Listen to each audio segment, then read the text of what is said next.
Tahawwur Rana festival इस देश में चलाएंगे।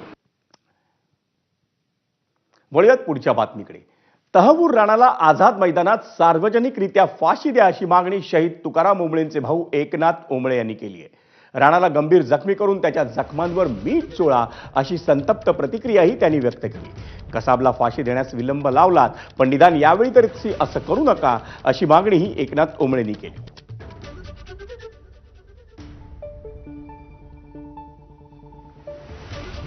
ओंबलेजी आपल्यासोबत आहे, त्यांच्याशी पण बोलूया। दादा, ज्या प्रकारे तहव्वुर राणा याला भारतात आणलं जात आहे, किती मोठा यश आहे आणि ह्या हल्ल्यात जेवढे शहीद झाले होते त्यांच्यासाठी किती चांगली म्हणजे ही बातमी आहे? निश्चितपणे ही फार मोठं यश आहे हे की आज तहव्वुर राणाला अमेरिकेहून भारतामध्ये प्रत्यार्पण केलं त्याचं।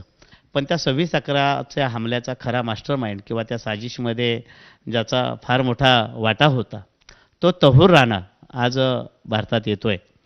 तर आता मात्र त्याला सजा होण्यासाठी विलंब लागू नये, त्याला लवकरात लवकर जास्तीत जास्त कडक फाशीची सजा झाली पाहिजे। जो मास्टरमाइंड आहे त्याला पनिशमेंट मिळाली हे जगाला सांगण्यासाठी कसल्या प्रकारची पनिशमेंटची मागणी आहे? पण नाही, निश्चितपणे तुम्हाला सर्वांना कल्पना आहे 26/11च्या हमल्यात जखमी झालेली लोक, ज्यांची लोक त्या हल्ल्यामध्ये शहीद झाले, त्या परिवाराची लोक आजही डिस्टर्ब आहेत, आजही वेदनेनं विव्हळत आहेत।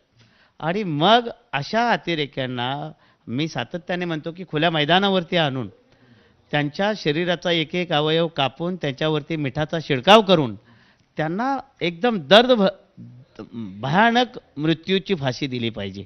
तहव्वुर राणाला आणलं जात आहे, हे देशाची एक ताकद दाखवते।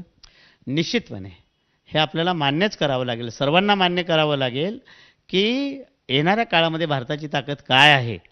ज्या पद्धतीनं काही देशामध्ये गुन्हेगाराला तुरंत शिक्षा केली जाते, त्याच पद्धतीनं आज भारत आपला महासत्ता होऊ पाहतोय। एक चांगलं पाऊल या अनुषंगानं निश्चितपणे सरकारचं सकारात्मक पाऊल आणि सरकारची एक चांगली उपलब्धी या अनुषंगाने आपल्याला मान्य करावी लागेल। कसाबला जेव्हा शिक्षा झाली खूप उशीर झाले, म्हणजे खूपच वर्ष गेले, तर ह्या प्रकरणी आपण काय अपेक्षा आहे? नाही, निश्चितपणे कसाबला फाशी देण्यास विलंब झाला, त्याची कारणंही होती। आपल्याला पाकिस्तानचा खरा चेहरा जगासमोर आणायचा होता आणि तो निश्चितपणे जगासमोर आणण्याचं काम आपण केलं। पण आता मात्र या गेल्या 16 वर्षाच्या कालावधीमध्ये त्या सगळ्या गोष्टी उघड झालेल्या आहेत। त्याच्यामुळे तहव्वुर राणाला आता लवकरात लवकर फाशी व्हावी, त्या गोष्टीसाठी विलंब होऊ नये अशी आमची विनंती आहे। कॅमेरामॅन धनंजय पांडेसह सूरज ओझा, ABP माझा, मुंबई।